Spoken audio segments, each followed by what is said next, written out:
Hello, art lovers. It's a world of laughter, a world of tears, in a most delightful way. And the rain, rain, rain came down, down, down. Oh, supercalifragilisticexpialidocious. One little spark of inspiration. Ooby-doo, I want to be like you.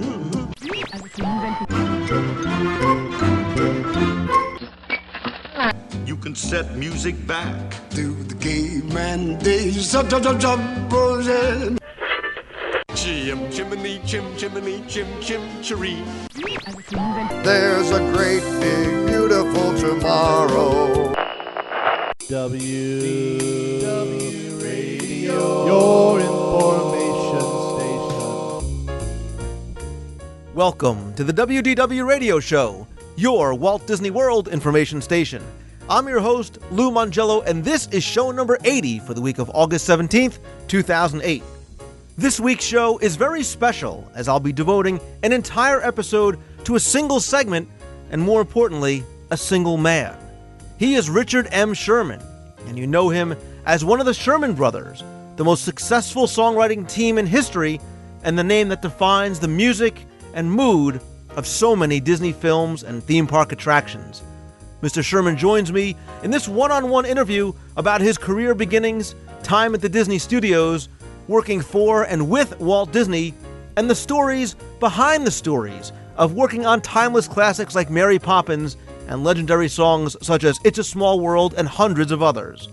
I'll end the show not with announcements or voicemails, but instead with my small tribute to the work of the Sherman Brothers in thanks for Mr. Sherman joining me on the show and for a lifetime of memories he helped create. So sit back, relax, and enjoy this very special episode of the WDW Radio Show.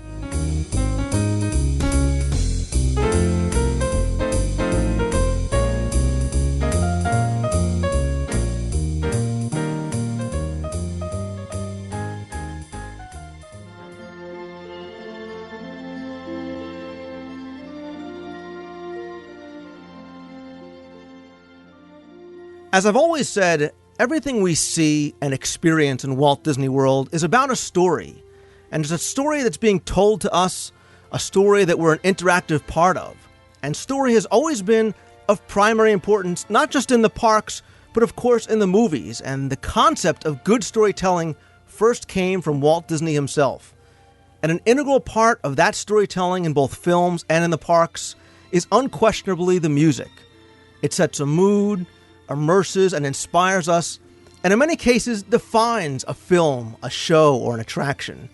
And it's what connects us, and for so many people, it's one of the reasons that they love Disney the way they do, and maybe even makes us believe in that Disney magic that we talk about as if it's a tangible thing.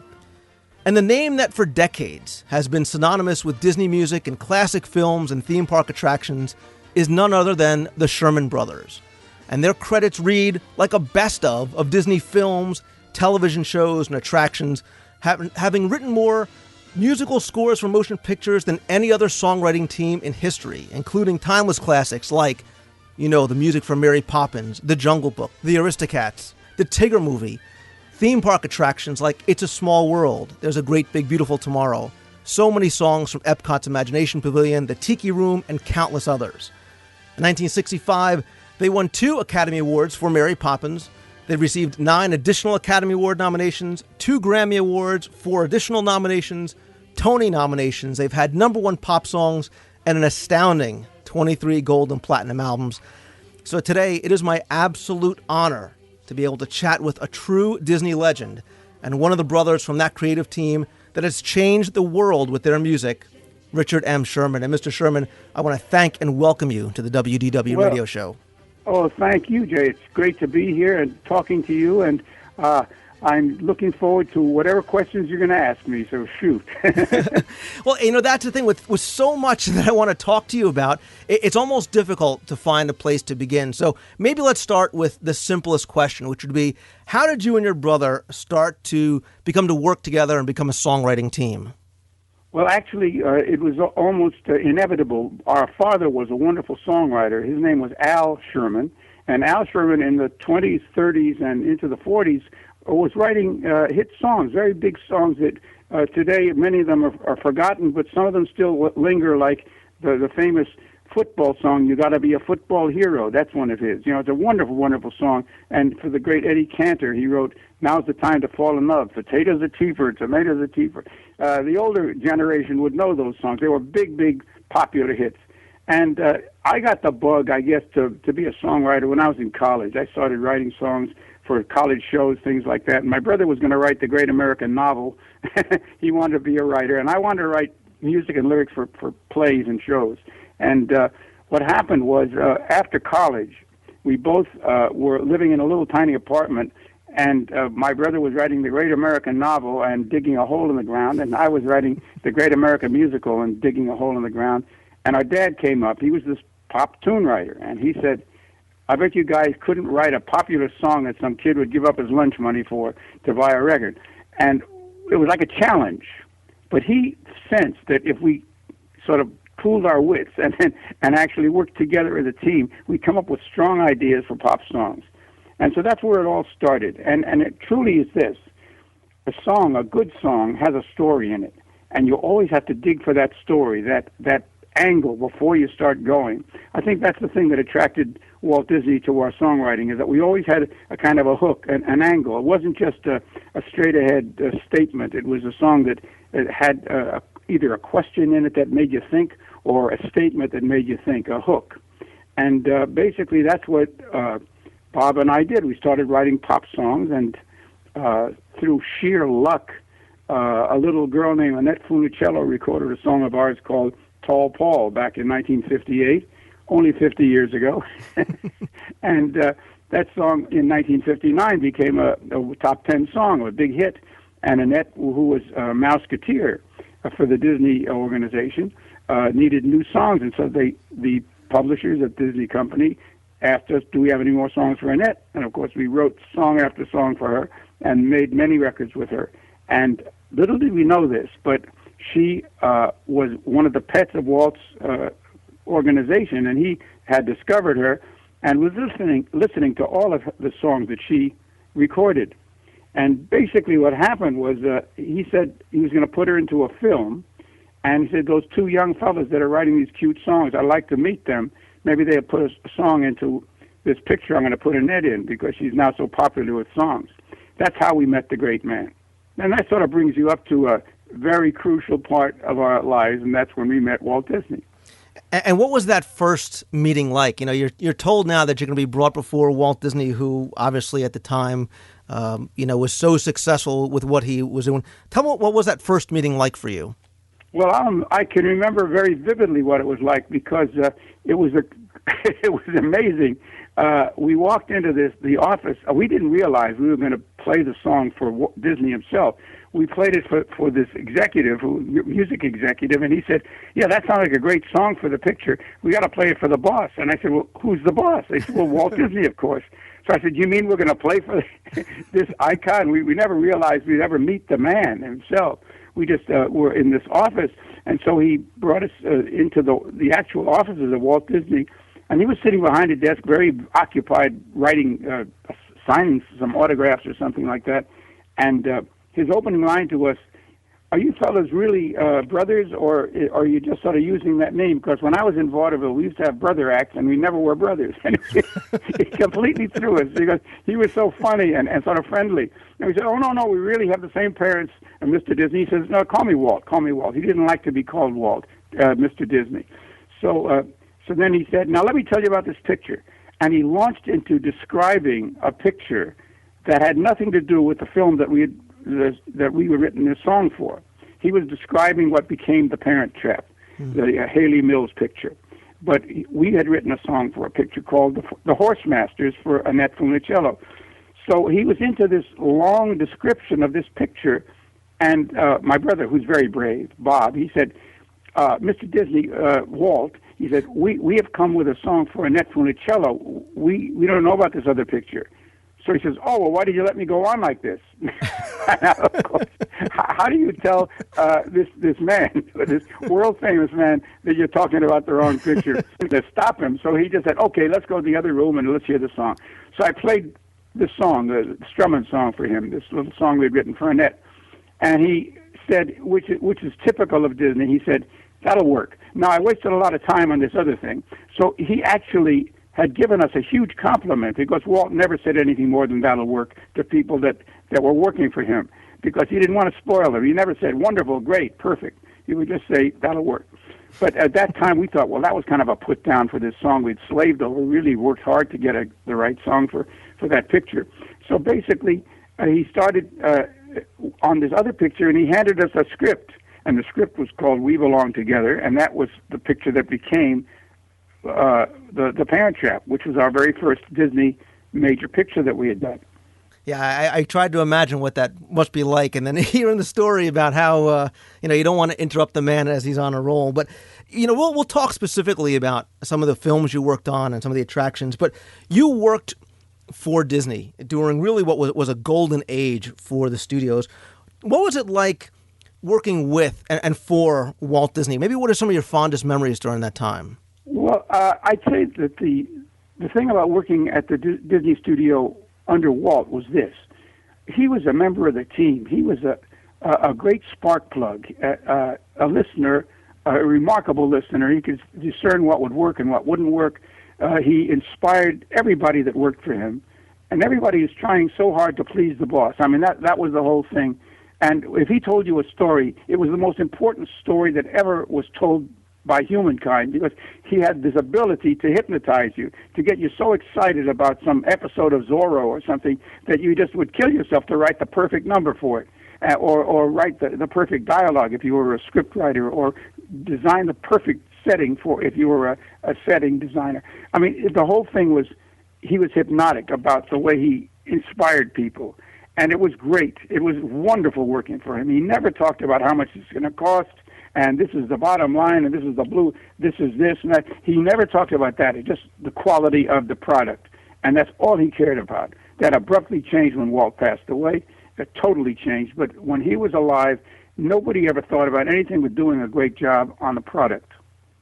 And obviously, like you said, we keep talking about story, and story was really of paramount importance to Walt, and I assume for you and your brother as well, as you were writing the songs. Well, I think basically the key to our getting jobs as staff writers for Walt Disney was our sense of story, because all good songs, as I said earlier, have good story in them, good hook lines. And when we were handed eventually a book called The Stories of Mary Poppins by Pamela Travers, Walt Disney knew full well that there was no storyline in the Mary Poppins books. They were just episodes. They were wonderful, wonderful episodes with an incredibly delightful character, Mary Poppins, and they had each self-contained storyline. So each chapter was another adventure. But there was no through line. Nothing really happened to the family. It's just that Mary Poppins would come into the Banks household to have wonderful adventures with the children and fly away again. So Bob and I, when we were handed this book, because one day he handed us the book after we had done about 6 or 7 assignments that he had given us, and he liked them all, he said, "Read this and tell me what you think." He didn't say, "I need a song for this sequence," or "I need a title song for this movie." He just said, "Read this and tell me what you think." And Bob and I read the books, and we were thrilled by the fact that he gave us a book to read. And secondly, we were kind of disappointed because there was no storyline.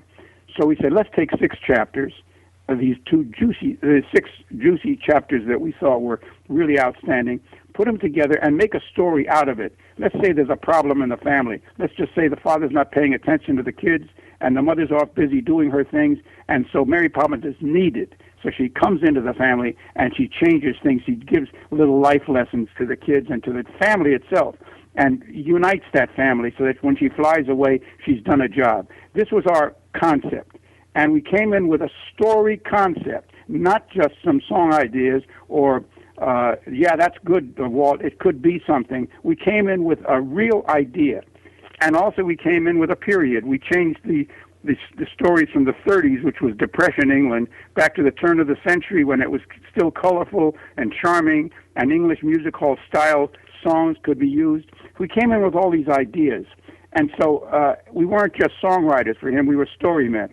And when we sat down and talked about this project of what it could possibly be, that's the day he said, "You fellas really like to work." We said, "We sure do, Walt." And he said, "Well, how'd you like to work here?" Of course, we were flipped. We flipped. We said, "Oh my God, yes, we'd love to." And that was August, I think it was, of 1960. And so from that point on, we were the staff writers, and we worked on everything. But it was always story, story, story. I mean, that was what it was all about, and that was the key to our being successful at Disney. And I think that's the fascinating part, is that you weren't just songwriters. You were really involved in the creative process of the films themselves. And I think that's why the songs work so well. Well, thank you. That's very nice for you to say that. But actually, we were very fortunate so that we weren't just like augmenting or adding something to a film. We were actually helping to paint the picture in our way. And sometimes it was merely a title song for a film, or sometimes it was a whole musical with storytelling throughout and character development throughout. It all depended on the project. Each project was different. In all, we did about 36 films at the Disney studio in those years, and then we subsequently came back and did others. But our tenure there was very, very, let's say, prolific. We worked every day, and we loved it. Well, going back to stories and writing for the films, is it fair to say maybe that you wrote songs for the characters in the film, say, as opposed to the actors themselves, even though you had the benefit of working for and writing for people like Julie Andrews and Dick Van Dyke and Louis Prima? Well, you're absolutely right. You said it all. I'll just repeat what you said and say this: we wrote for the character. We never wrote for the actor. On rare occasions, when we were told we're going to have Maurice Chevalier in a film, we need a number for him, we could hear his voice when we were doing it. But when all the songs for Mary Poppins and in Jungle Book, when Louis Prima sings "I Want to Be Like You," I mean, we had no idea Louis Prima was going to do it. All we knew was that we were writing about this ape, and we had to write a funny song about a scary ape and make him to be fun instead of scary. And so we made him the king of the swingers, and that gave us a jazz number. And be just like the other men. I'm tired of walking around. Oh, ooby-doo. I mean, these are things we just wrote the song, and when we were finished with the song, then we would talk with Walt and we would talk with the other producers and directors about casting. And then when we found the personality we wanted, we'd come and test him and make sure he was right. So all these things are ingredients in the creation of the film. But in the case of the Sherman Brothers writing for Disney, 95% of all the songs we wrote for the character and not for the actor. All right, well, around the same time as Mary Poppins, early to mid-'60s, the 1964-65 World's Fair is approaching, and you were asked to write for two attractions, the Carousel of Progress and It's a Small World. And I'm going to ask you about each of these individually, but first tell us about maybe the challenge of being presented with writing for an attraction versus writing for a motion picture. Well, each and every assignment that we had was individual into itself, because if you're going to have to write for a stuffed teddy bear or a tiger, who's called Tigger, and it jumps around, it's just as much of a challenge as to write for a concept that's a carousel of progress that's going to be putting people into this auditorium that swings around so that there are 7 different or 6 different stories that are being told. Each one of these was an individual challenge, and it was fun. I mean, it was great because we never knew what we were going to do one day to the next. I recall the first challenge was the Carousel of Progress. They were constructing this for the World's Fair. It was going to be sponsored by General Electric, and it was going to tell the story of how electricity has changed man's life, and how we came from an ice cube sitting in a bathtub for cooling the house to electronic devices. It was just remarkable how this was done and depicted. It would take me 2 hours to even describe it. But let me just say, we were given an assignment by Walt to write a song that would tell the story of with broad strokes of how life has changed through man's ingenuity, man's reaching further, challenging the envelope and going further. And we had to have a kind of a song that would change in period from the turn of the century, which would be ragtime, to the jazz age, which would be jazz music, to the swing period, which would be the 30s and 40s, the big band era, and into the 60s, which was when this would be the current day at that time. And that would be the sweet music like sort of Mantovani strings and things. So basically one song could be played in different guises, different arrangements. And so all these were little buttons that were pressed to us. And then he said, and I need it yesterday, because he always needed it right away. And so we would write a song. Now, I remember vividly the inspiration for There's a Great Big Beautiful Tomorrow, which is the theme song for the GE Pavilion, which was the Carousel of Progress. And that was, we were talking about it, and he said, well, another one of Walt's big dreams, and we have to sit there and create something for him. So he said, well, Walt has a dream, and that's the start. Now, we started with that, and he said, well, we can't ever say that in a song. But if you listen closer to the lyric, there's a line that goes, man has a dream, and that's the start. He follows his dream with mind and heart, and when it becomes a reality, it's a dream come true for you and me. That's all part of the lyric of There's a Great Big Beautiful Tomorrow. And so basically, Walt Disney was the inspiration to the wellspring that gave us the key to writing that song. And he loved it. He liked the play on the bees, Great Big Beautiful Tomorrow, and shining at the end of every day, very optimistic. Because Walt was definitely an optimistic man. He liked to look at the bright side of things. And it was Walt's song, and he loved the song very much. Of course, he never said anything but that'll work to us. But to everybody else, he said, they wrote the perfect number for this, and that was it. That was Walt's way. And then that was the one song for the World Fair, which became a permanent attraction at the parks. And then the other song that we wrote was It's a Small World After All. And here we were like troubleshooters, because they had this incredibly beautiful concept of a boat ride through the water, the audio animatronics, dolls, all beautifully gowned and costumed, singing, and they were singing national anthems of the various countries. That was the concept on paper, and they started recording these voices to do that. And as you can imagine, it was an absolute disaster, because if you walked through this, it was not boats at the time, it was a mock-up, and you'd walk through the Serpentine Trail and listening to these voices. The first 3 or 4 groups were kind of charming and delightful, and all of a sudden you heard nothing. It was all swishing together, and it was cacophony. And so Bob and I were called in to come up with a simple song that could be translated into any language, and it had to have sort of simple repetitions in it. And so we were told, write the simplest possible song to sing the most you possibly can.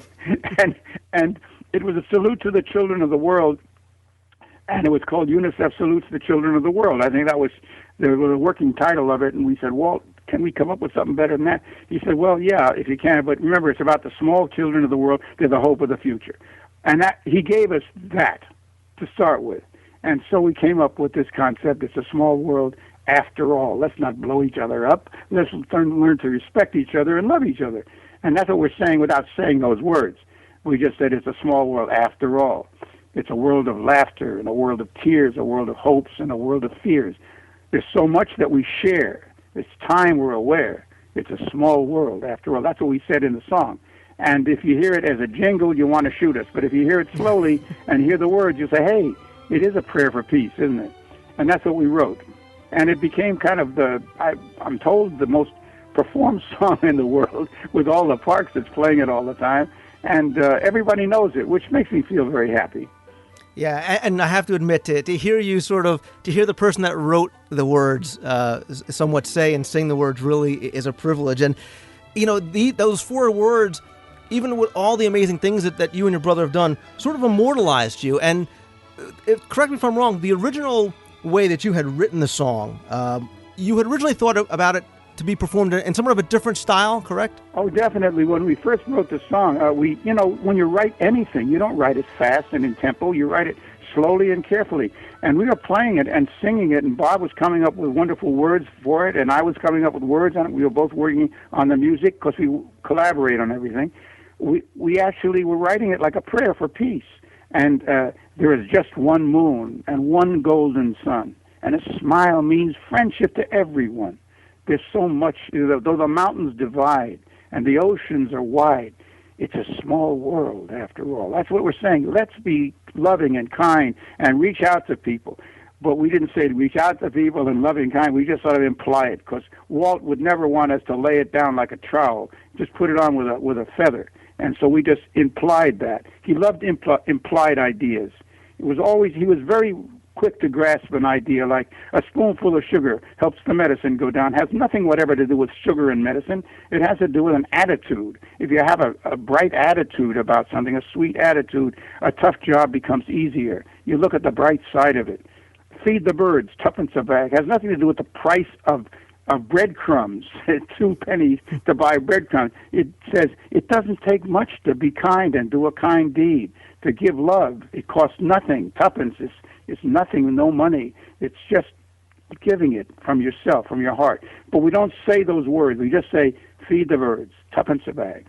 And the implication was there. He always dug the fact that we imply things.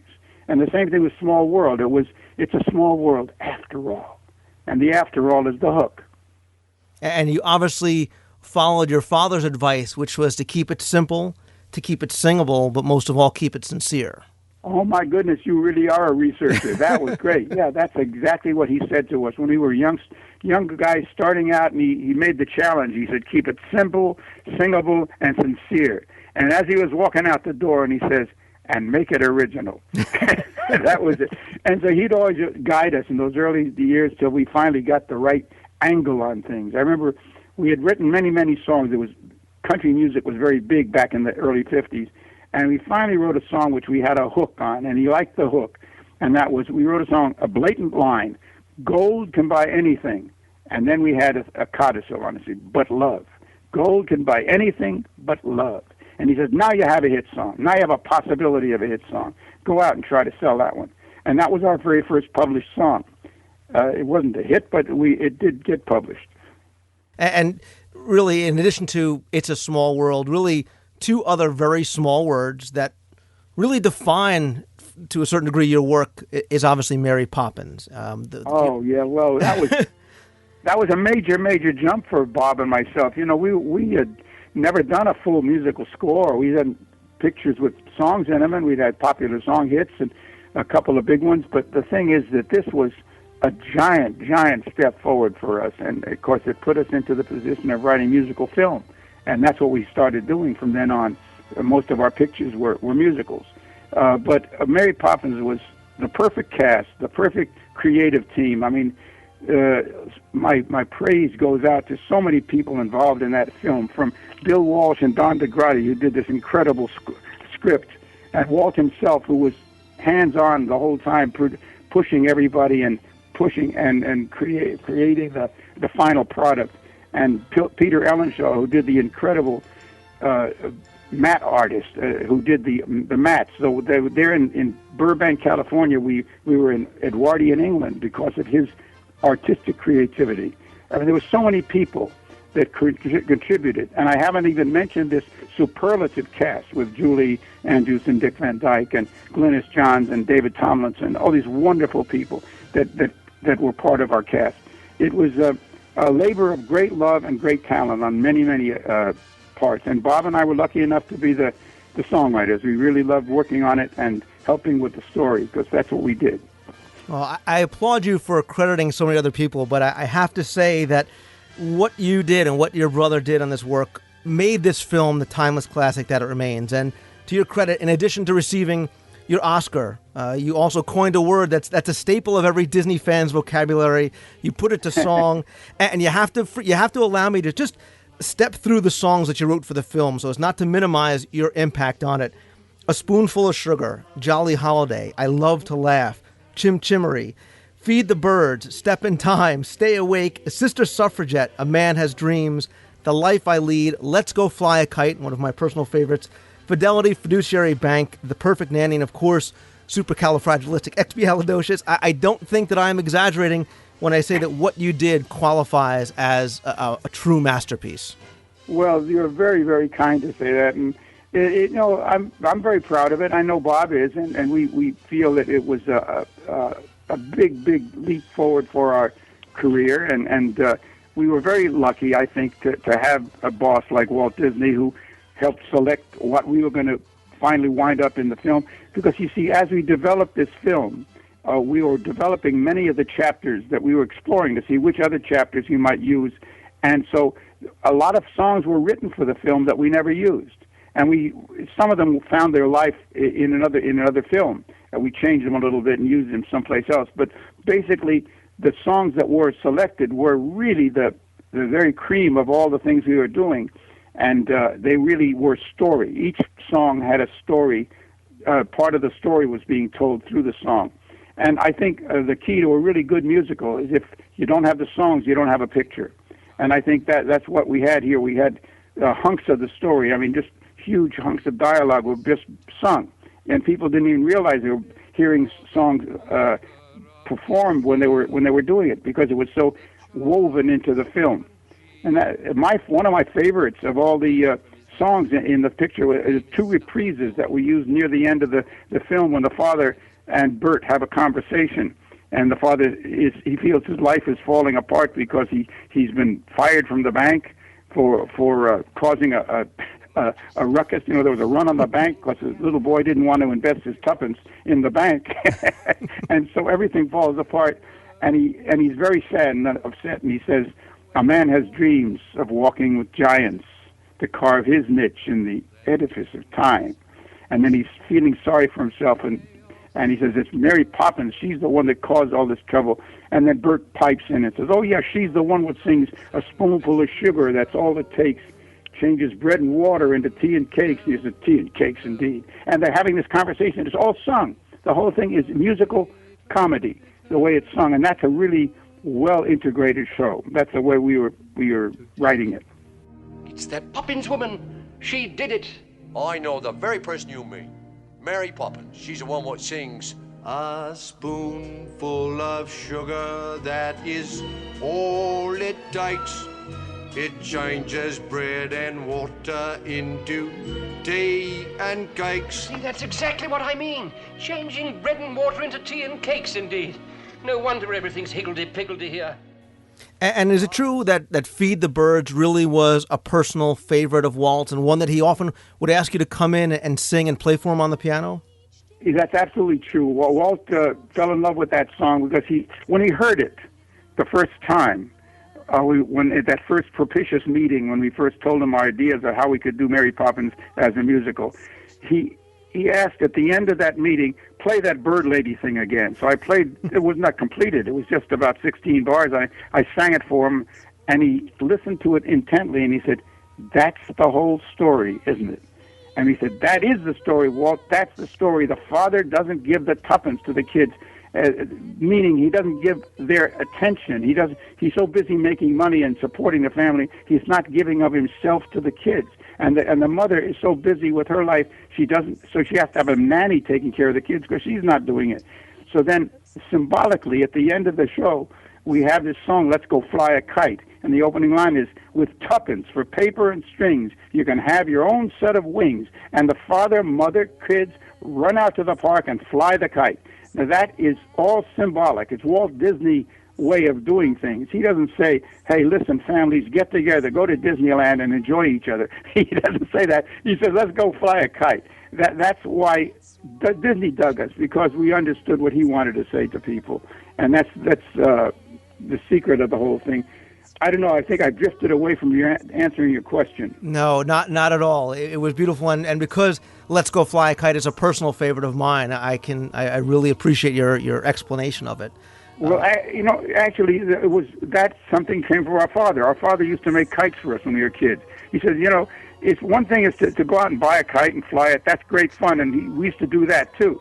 But he says, but if you make a kite, then it's really yours, and it's a piece of you up in the air. And he used to make kites for us, and then we go out and fly them as youngsters. And we were trying to think of a good ending for the show that just came to our minds. We said, what about if the father mends the kite that was broken in the beginning of the movie? And he says, the heck with all this worrying about the bank. I'm going to take my kids out to fly a kite together. And they all go out and fly the kite. And people were crying at the end of the picture. Why? Because it's so pretty. It's a statement without insulting anybody by telling what it is. You just felt it in your gut. And that's what we tried to do. And in answer to your question about Feed the Birds, yes, it was his favorite song. And many times on Friday afternoons, he'd call us up and say, what are you working on? And we'd come over and tell him, and we knew that's not what he wanted to hear. He knew what we were working on. He'd say, okay, play it. And he'd look out the north window of his office, and I'd sing and play Feed the Birds for him. He said, well, have a good weekend, boys. And then he'd send us home. He was very sentimental. He loved that song. I'll tell you a little story. About 5-6 years ago, it was the Disney people decided to have this statue, this wonderful bronze large statue of Walt and Mickey Mouse called the Partners, officially dedicated at the Disneyland attraction out in Disneyland. And so they had a big ceremony on the 100th birth anniversary of Walt Disney's birth. And I was asked to come and play some of the songs we had done for the parks and some of the other things, which I did. And there were thousands of people, maybe 2,500 people out on Main Street in Disneyland. And I remember I was playing this white piano, and there was a hush, and I'd finished playing one of the songs, a Small World or something, and then I said, but I'm going to play this one song just for Walt, because it was his favorite. So I looked at the statue, I said, this one's for you, Walt. And I sang and played Feed the Birds. And you could hear a pin drop in this setting. It was just amazing. And toward the end of the song, just as I sang Tuppence, Tuppence, Tuppence a bag, that spot there, one bird out of a clear sky, there wasn't anything, not even a cloud in the sky, came flying out of nowhere, right down, swooping under where I was at the piano, right past where I was at the piano and up into the sky again as I finished the song. And I heard an audible intake of breath coming from 2,500 people on Main Street in New York, in Disneyland. And then I couldn't even believe it. I said, what was, and then they applauded, of course, and everything. I said, what was that, to one of the officials there? They said, well, Walt came down and said, thank you. And I said, what do you mean? He said, one bird came out of the sky. And I said, I can't believe this. Well, there was newsreels that were shot of that, and there's that bird coming right down as I'm finishing the song. So I know that Walt loved that song. Let me just say that. I think it was him. And I'm sure that everybody else that saw that felt the exact same. Without speaking a word, they all thought the same thing. Oh, yes, definitely, definitely. Because Walt was a great believer in people. He loved people. He loved that song because the song said, doesn't take much to give love. Give it. And now, to a testament to maybe Walt's, the way he was, during this time in the late 60s, you're working for the company, and you're asked to work on a non-Disney project. You were asked to work on Chitty Chitty Bang Bang with Albert Broccoli, your first project really in some time outside the company, yet Walt gave you his approval to do this, didn't he? Well, actually, Cubby Broccoli, who was the producer of all the James Bond films, had acquired the one Ian Fleming story about the magical flying car that Ian had written for his son. Because the son said, you write about Maseratis and you write about Porsches and all these fancy cars. Why don't you write a story about a car that I'd like to have? So he created this magical flying car, Chitty Chitty Bang Bang, made the funny sound. And Cubby got the idea because he loved Mary Poppins so much. He wanted to have Walt Disney co-produce with him. And he could, get all of the people. And most of the people, like Dick Van Dyke, were independent. They didn't have to get Walt Disney's approval, but Bob and I were under contract to Disney. So he wanted to do a co-production, and Walt's plate was very full, and he didn't have the time or inclination to do a co-production. But he said, if you really like this project, and I like Cubby, I think he's a nice guy, a good man and a good producer, I think I'll give you a leave if you want to take it. So we actually were given leave of absence from our exclusive contract with Walt Disney Productions to work in England with Cubby. And that's the kind of a man Walt Disney was. He just gave us this permission. He said, it'll be good for your career to do an outside picture. And so we did Chitty Bang Bang, which was a huge hit for us. And yes, it was, it was, again, a tribute to the genius and the kindness of Walt Disney. And for you, Walt was right once again because you received your third Academy Award nomination. So Yeah, that's right. We were nominated for that, and and also years later, it became a huge, successful stage show, and it's going to be coming back to the States as a touring show very shortly. I think latter part of this year. excellent. I was a big fan of it when I was a child, so it's nice to know that it's coming to the stage like so many of the other shows like Mary Poppins. But just back to Walt for a minute. Sure. How did his passing, how did it affect you personally and professionally, maybe with your work with the studio? Well, let's put it this way. How do you feel if your father dies? It was devastating, absolutely devastating. We loved him very much, and we depended on him. We never realized when he passed that things would change so radically.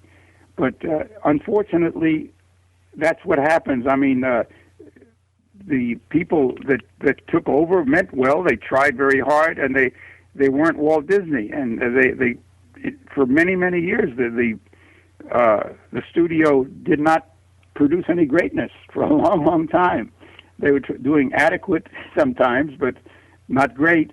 And it was later years, certainly the advent of the resurgence of fine musical scores in films like The Little Mermaid and Beauty and the Beast.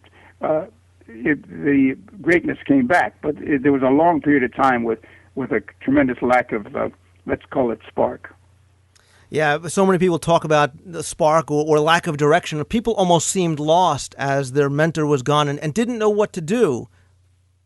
Well, yes, you said it. they said, well, what would Walt do? I mean, that's not a way to think. You have to say, what would we do?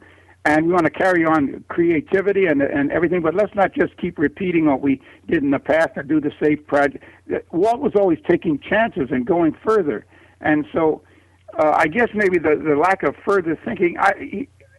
See, Walt was such an outstanding storyteller and a super genius, and he didn't have anybody that really was that capable. There wasn't anybody around, I guess.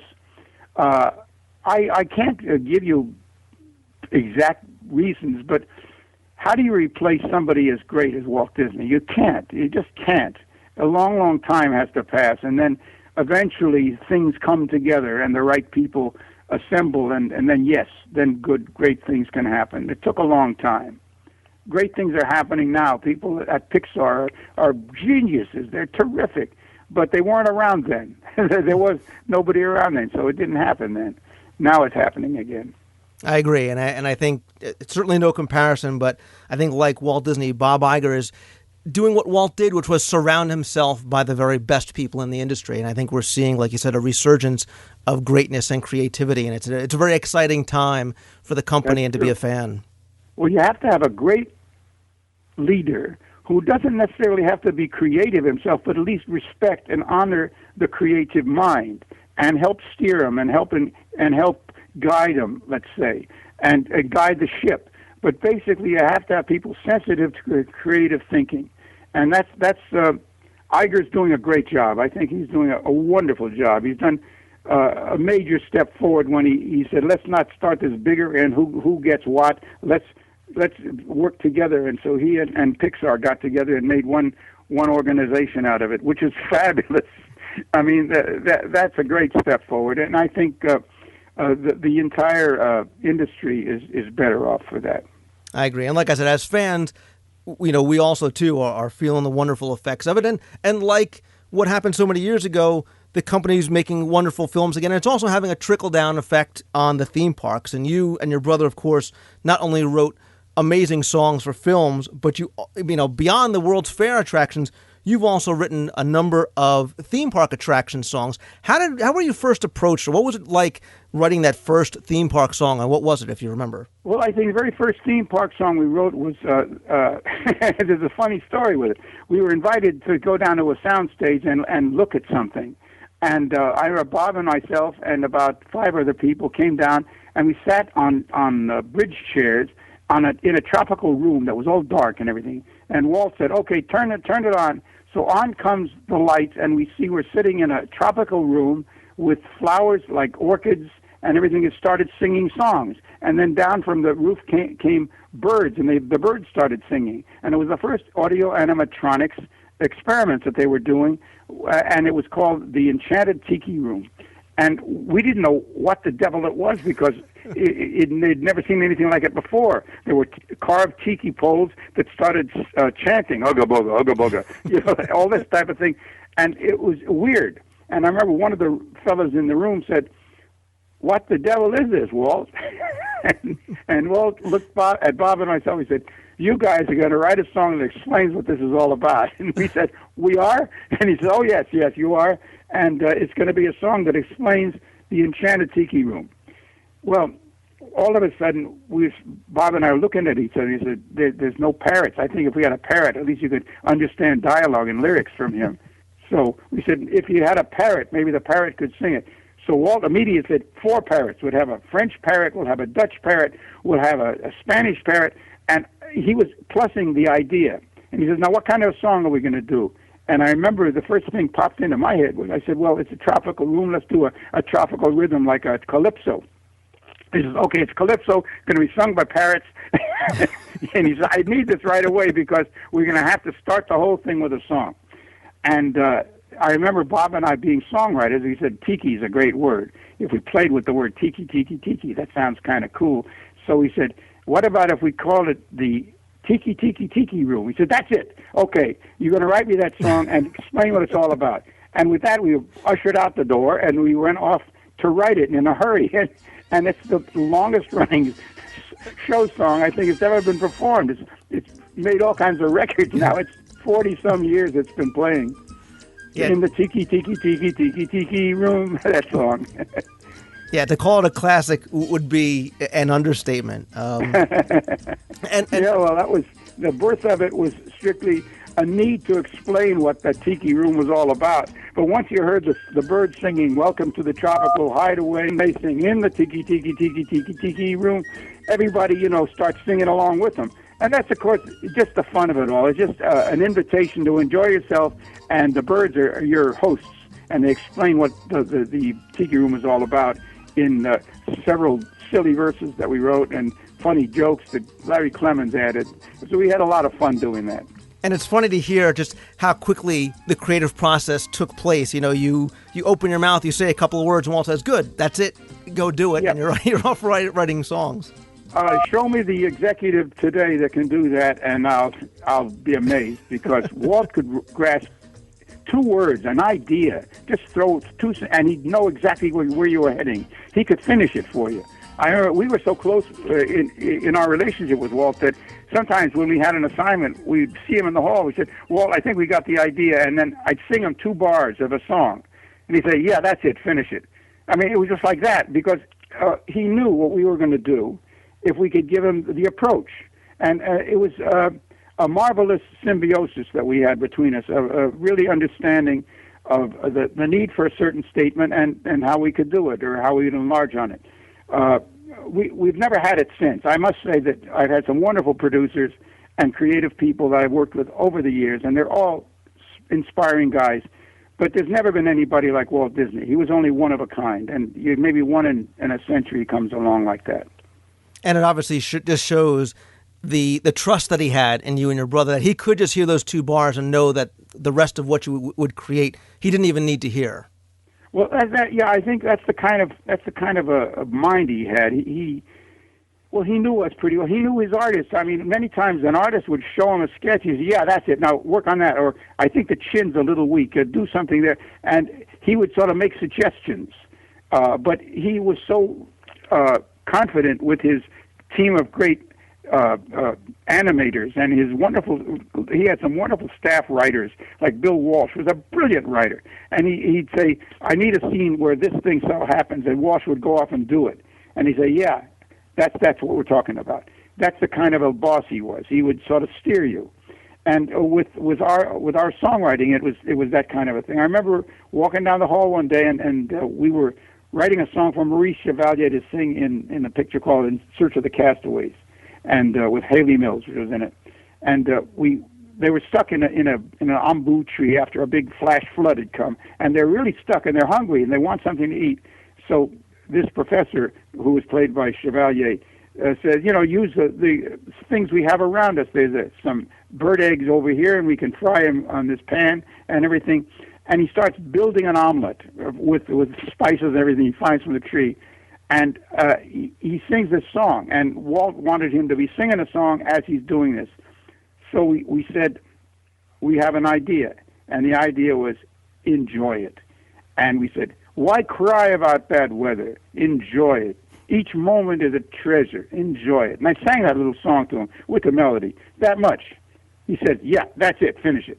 And that was it. And that became a classic Walt Disney moment in that film. It was just wonderful when he did that with Haley. They sang a duet together, and it was lovely. But it all started with, he heard 2 lines of a song, and he said, yeah, finish it. And, that song, like most else of what you've written, including the theme park music, is that same happy, uplifting thing. Now, for example, for Carousel of Progress, you wrote The Great Big Beautiful Tomorrow. Again, one of my personal favorites. And I have to say, the video of you and your brother singing that at the piano with Walt, with the GE jackets on, is one of my favorite videos anywhere.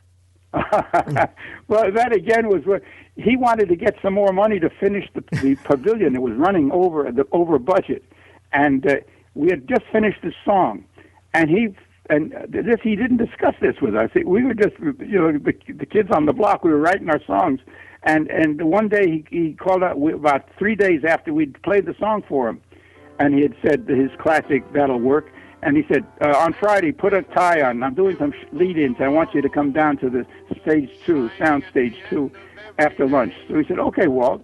And so we wore a jacket and a tie, and as we were being made up, he said, we're going to do something together.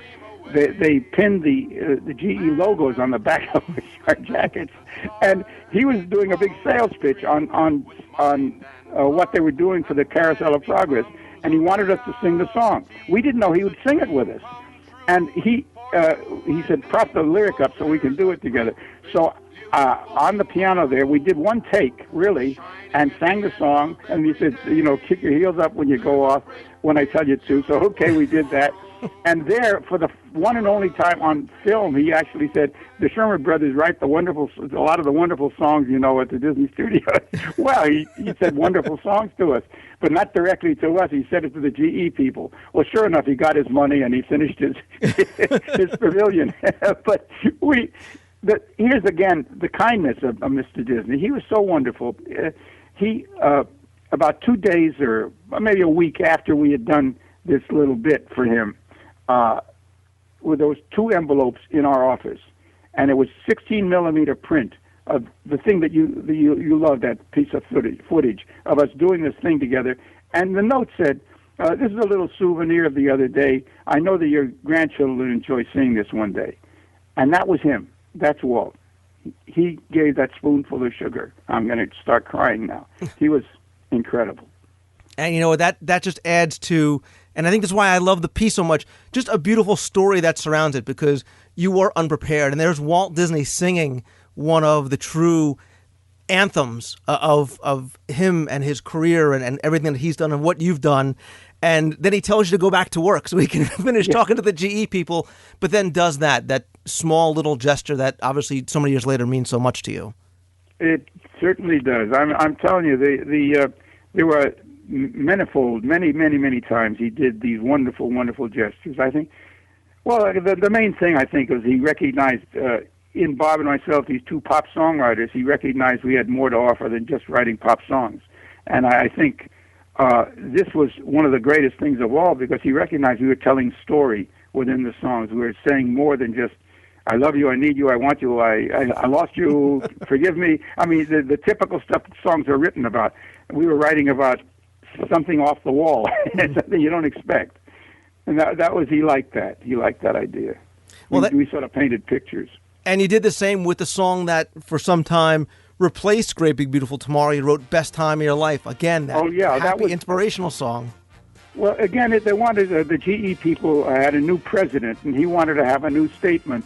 And he wanted to say now is the greatest time, not just tomorrow. And so we were given an assignment. Can you give us another inspiring song about today? And so we wrote, now is the time, now is the best time, now is the best time of your life. And so we wrote that song, and they loved that. So I think for about 10, 12 years at Disney, in Florida, Disney World, that was the theme song. But then they've gone back to Great Big Beautiful Tomorrow, I'm happy to say. I figured you probably liked the original, but for me, I know for so many people, maybe of my generation, I grew up for so many years with Best Time of Your Life, but both songs I enjoy. And one of the other favorite songs of mine that I remember from a kid that I think a lot of people don't remember was the Little Orange Bird song that you wrote for Disney. Little Orange Bird in the Yellow Tree. Yeah. I remember that. That was the Orange Growers of Florida or something were sponsoring a pavilion or something, and we wrote a song for it. Anita Bryant sang it. Anita Bryant, lovely singer. Yeah. Yeah, and it's funny because there you were writing for characters and people like Julie Andrews and Dick Van Dyke. Now you're writing for singing tikis and flowers and a little orange bird that is singing his thoughts. So, well, each one is a challenge, and each one is a kind of a opportunity. I always like the idea of just sort of like letting myself become whatever it is that I'm singing. I like to think of myself as sort of malleable that way. I don't just write about what I think, it's what about what that character thinks. So in a way, you're an actor. I know Bob and I both sort of throw ourselves into a time period or a time frame or a situation, and not just writing what our viewpoint is, but what that character's viewpoint is. And it's a trick, but it's part of storytelling. It's brilliant, and it actually leads me to where I was going next, because you wrote some songs for Epcot before it opened. Specifically, again, you talk about this intangible thing that you try and define, which is the Imagination Pavilion, and you wrote Magic Journeys, and you've also written but One Little Spark. One Little Spark, again, is that wonderful thing that the human mind has, and that is inspiration. How do you explain it? It's a combination of everything you've lived, everything you've experienced, everything you've read and heard, into a moment, a split second of time when you fuse it into an idea. And ideas are remarkable things, and that's what that one little spark is, inspiration. It's the heart of all creation. I'm reciting my lyrics, but one little spark of inspiration is at the heart of all creation. Right at the start of anything that's new, one little spark lights up for you. Imagination. That's what it's all about. Yeah. Basically, it was, again, a statement sort of culminating our thoughts about Walt Disney. He used to throw so many ideas at his staff and his creative people. And then that one little spark would either light up for you or it wouldn't. But many times it did, and that's what the birth of these songs came out of. Yeah, I think One Little Spark for so many people it's not just Epcot's sort of unofficial theme song. It really is their sort of personal anthem because of the message that it conveys. Well, you see, within every human being, there's something wonderful. It's just you have to find it and recognize it, and then go with it, use it. And we as human beings have a wonderful thing over the animal kingdom because we can take those ideas. Because who knows if an ape has an idea? It has a reaction. It has a pattern, but it doesn't have an idea necessarily. But a human being has an idea, and he can work with an idea. And so it's a blessing to be a human being. It's a great blessing. And we use those little sparks. That's what makes us human. Let me ask, speaking of the theme park songs, after the attractions opened, did you get a chance to go and see them? Or even now, do you get a chance to go and visit the parks and hear some of your songs? Oh, sure. I love it. Yeah, I love to be there when they're singing along with it. It makes me feel very good. I've always enjoyed that. No, I feel blessed that I had the opportunities to write these things. There are a tremendous amount of very gifted people. I'm sure the people that are listening to this, there's a lot of people out there that have a lot to say and are dying to say it. And you got to keep trying and putting your foot in that door and making yourself available, because one day something good can happen. It can happen. I can't guarantee it. Nobody can. Who knows? I mean, if Walt Disney didn't like Annette Funicello, would I be talking to you today? I don't know. But there it is.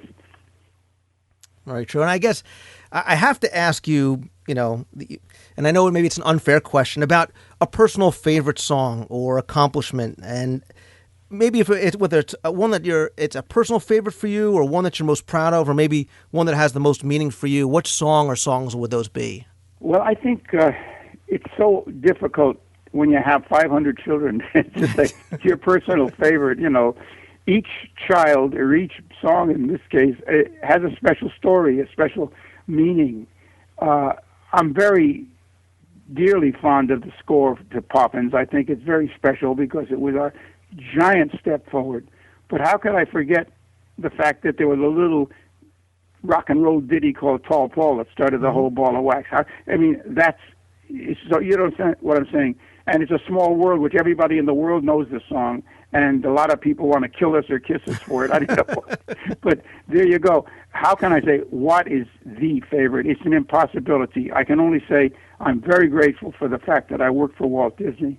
I'm grateful for all those opportunities he gave me, and I think maybe closest and nearest to my heart would have to be Feed the Birds, because that was Walt's favorite. So it's mine too. Yeah, like I said, I kind of knew that it would be hard to sort of pick one, but that's not my favorite. It's just one of my favorites. Yeah. Obviously, since you worked for Disney during that time, you did come back. You wrote some more music for Disneyland's New Tomorrowland. You came back and you wrote for the Tigger movie. And right. I assume that since then you've been doing so much more with your work on the stage shows. Give us a little bit of what you've been doing since your work for Disney. Well, we did some 25 films for other producers. I won't run a list down for you, but we had the joy of writing some wonderful books. I mean, adding music and lyrics to some wonderful stories. For example, we worked with Charles Schultz on Snoopy Come Home, and we worked at Paramount with the Hanna-Barbera people on Charlotte's Web, a beautiful, beautiful book that we wrote music for. And we've written a lot of beautiful, and then for United Artists, we did two pictures, the Mark Twain's Tom Sawyer, and then we did Mark Twain's Huckleberry Finn, two musicalizations of those classic American stories. We've done a lot of songs, and then we went to England and we did The Slipper and the Rose, which was a retelling of Cinderella from the prince's point of view, a wonderful, elegant picture with Richard Chamberlain as our prince. And we had a lot of great experiences writing for other people.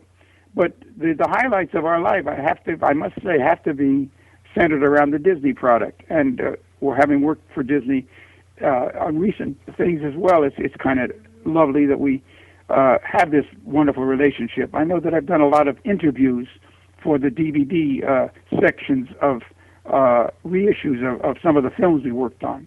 And that's a lot of fun, reminiscing. We did a thing with Julie Andrews and Dick Van Dyke sitting around a piano with me, reminiscing about Poppins for the Disney DVD special edition that just came out about a few years ago.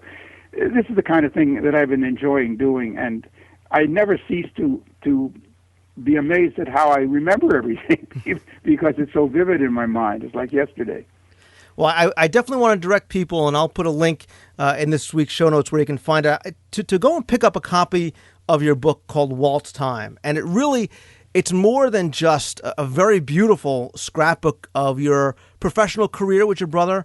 But what I enjoyed about the book was it really gives a very personal look at you and your family, and especially the relationship that you had and the love that you had with your father and Walt, as well as now with your wife and children. Oh, well, thank you. It's a lovely thing. That book was about 10 years. It came out about 10 years ago, and I believe it's still available. I think you have to sort of go to one of these .com situations to get it. I don't know how. I'm not involved in the publishing of it, but it's a lovely book called Walt's Time by Robert and Richard Sherman, and it's a lovely thing. By the way, my son Greg Sherman and my brother's son Jeff Sherman are doing a beautiful documentary on the life of Bob and myself. It's called The Boys, the story of the Sherman brothers, and Disney is behind it. They're helping them put it together, and it's going to be wonderful. It's going to tell our whole life story, not just the Disney part of it, but from soup to nuts. And it's kind of a wonderful story, different. People will be surprised and I think amazed and enjoy it, I think, because there are a lot of things about it that I don't want to give away anything. It's just to say that it resumes the resume of our existence. It's interesting.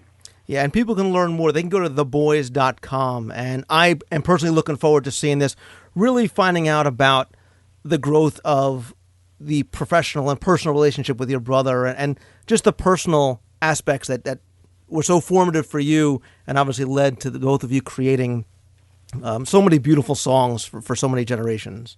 Well, you've been very kind in saying these nice things about my brother Bob and myself, and on behalf of my brother and myself, I thank you very, very much. Well, you have to indulge me if you can just for a second, because I need to just, this is a rare occasion for me. So on a personal note, I have to say that I'm not just in awe of your work, but the music that you and your brother created have honestly helped to define me as a person. The songs that you wrote for your films were so much a part of my childhood, and they were so uplifting and put smiles on my face so many more times that I can count than I remember singing these songs with my parents, and the songs have truly touched me. They continue to do so, and now that I have children, I'm able to pass them along and see how they enjoy them. So to that, I really give you my most sincere thanks for bringing me and my family so much happiness for so many years.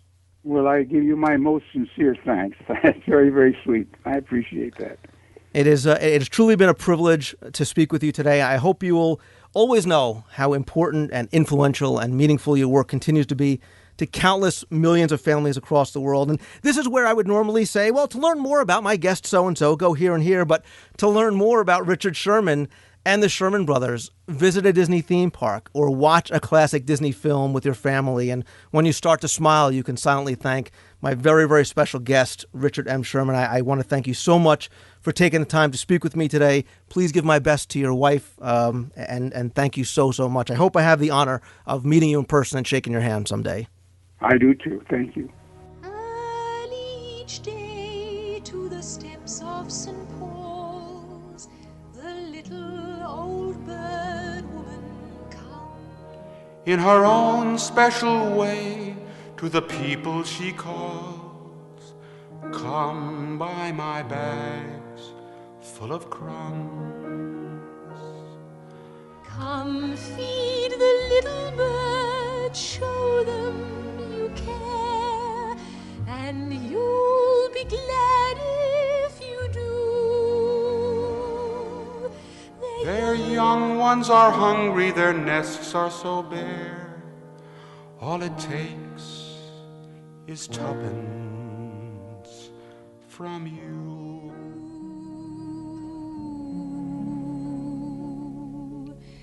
Feed the birds tuppence a bag, tuppence, tuppence, tuppence a bag.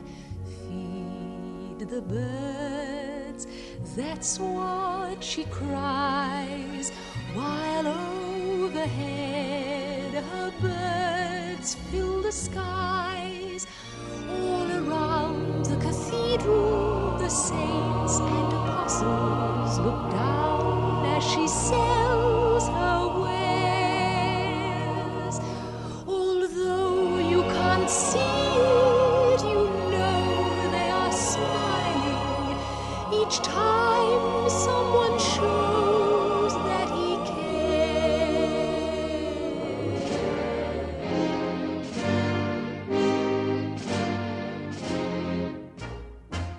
I feel a surge of deep satisfaction, much as a king astride his noble steed, when I return from daily strife to hearth and wife. How pleasant is the life I lead. Dear, it's about the children. Wanted a nanny for two adorable children. If you want this choice position, have a cheery disposition, rosy cheeks, no warts. That's the part I put in. Play games, all sorts. And every task you undertake becomes a piece of cake, a lark, a spree, it's very clear to see that a spoonful of sugar helps the medicine go down, the medicine go down, medicine go down. Just a spoonful of sugar helps the medicine go down in a most delightful way. Oh, it's a jolly holiday with Mary. Mary makes your heart so light. You haven't changed a bit, have you? When the day is grey and ordinary, Mary makes the sun shine bright. Oh, honestly. Oh, happiness is blooming all around her. The daffodils are smiling at the dove. When Mary holds your hand, you feel so grand. Your heart starts beating like a big brass band. You are lightheaded. It's a jolly holiday with Mary. No wonder that it's Mary that we love.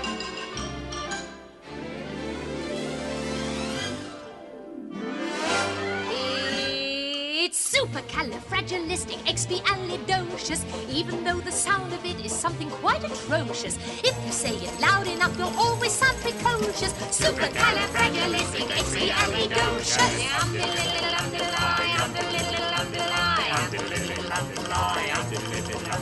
Because I was afraid to speak when I was just a lad.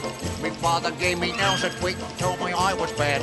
But then one day I learned a word to save me aching nose. The biggest word you've ever heard, and this is how it goes. Oh, supercalifragilisticexpialidocious, even though the sound of it is something quite atrocious. If you say it loud enough, you'll always sound precocious. Supercalifragilisticexpialidocious. Underline, underline, underline, underline, underline.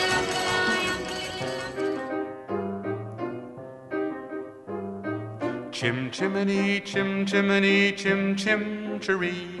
A sweep is as lucky can be. Chim chimney, chim chimney, chim chim cheroo. Good luck will rub off when he shakes hands with you. Good luck will rub off when he shakes hands with you.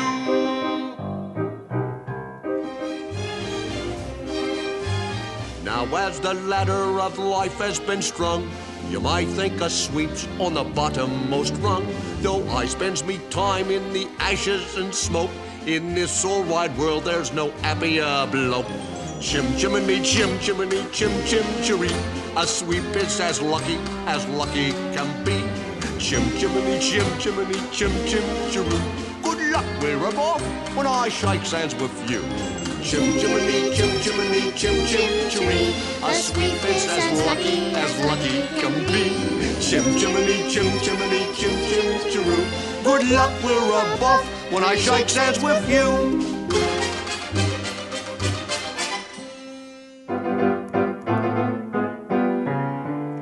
With some sticks and paper and strings, you can have your own set of wings.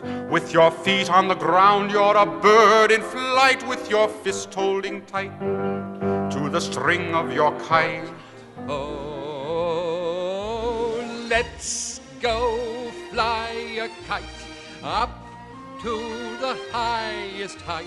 Let's go fly a kite and send it soaring Up through the atmosphere, up where the air is clear. Oh, let's go fly a kite. When you send it flying up there, all at once you're lighter than air. You can dance on the breeze over houses and trees with your fist holding tight to the string of your kite.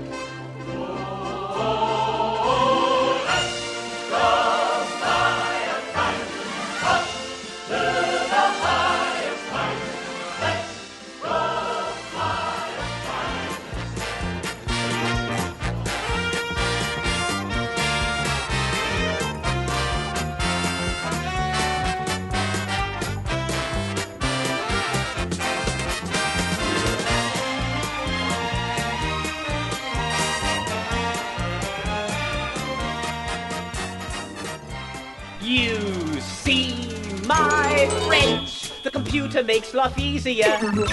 Saves me time and headaches too. He sorts things out, analyzes in a shake. My enormous problem to him's a piece of cake. He's got a great big memory like an elephant. Utilizes knowledge without end. That's why I'm a router for me computer. Everybody needs a friend.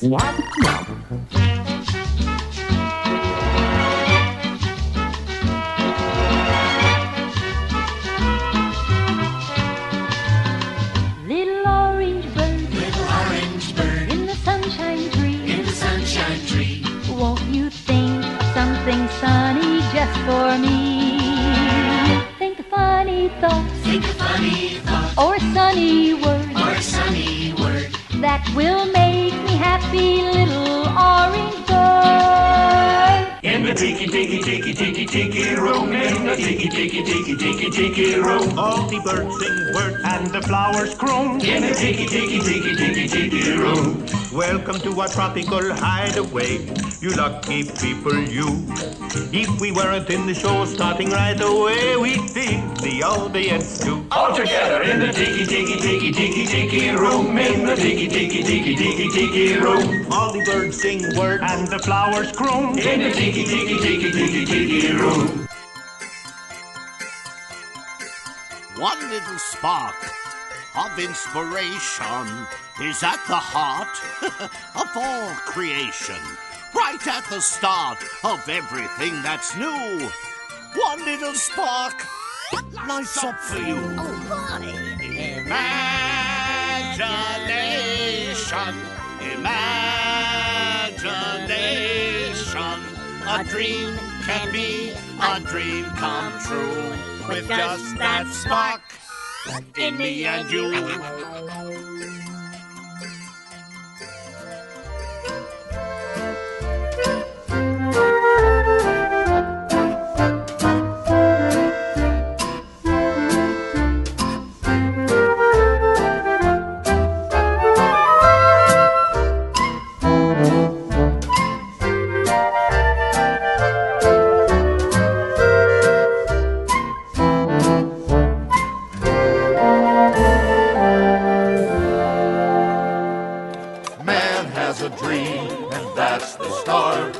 Follows his dream with mind and heart. And when it becomes a reality, it's a dream come true for you and me. There's a great, big, beautiful tomorrow shining at the end of every day. There's a great, big, beautiful tomorrow, and tomorrow's just a dream away. Man has a dream, and that's the start. He follows his dream with mind and heart. And when it becomes a reality, it's a dream come true for you and me. So there's a great, big, beautiful tomorrow shining at the end of every day. There's a great, big, beautiful tomorrow, just a dream away. Well, it sounds pretty good. In fact, that's just the right spirit. Our songwriters, Dick and Bob Sherman of the Walt Disney Studio. The Sherman brothers have written many of the wonderful songs for motion pictures and television shows. Thanks, boys. Thanks, Walt. Say goodbye to the folks. Bye-bye. There's a great, big, beautiful tomorrow. As I said, that's the spirit.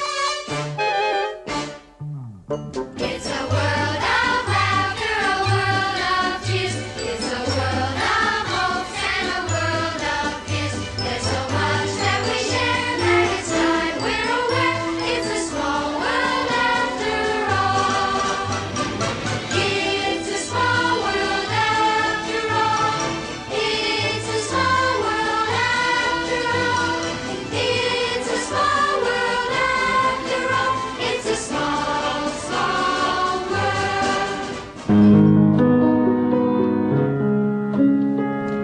It's a world of laughter, a world of tears. It's a world of hopes and a world of fears. There's so much that we share that it's time we're aware. It's a small world after all. It's a small world after all. It's a small world after all.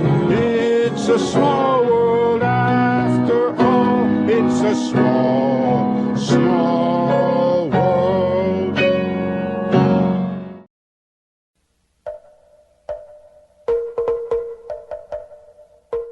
Just a quick reminder, don't forget that voting is now open for round 2 of the Adventureland Challenge contest. You can visit the homepage of the WDW radio show at wdwradio.com. Click on the blue box on the right-hand side of the page. That will bring you to the page where you'll see the photo and the captions from the round 2 contestants.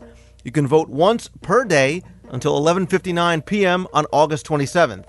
Remember, you are helping choose the 3 people that are going to move on to the final round, and from there, one of them will be crowned the ultimate adventurer and win the VIP trip to Walt Disney World. So help make somebody's dream come true and cast your votes. See ya.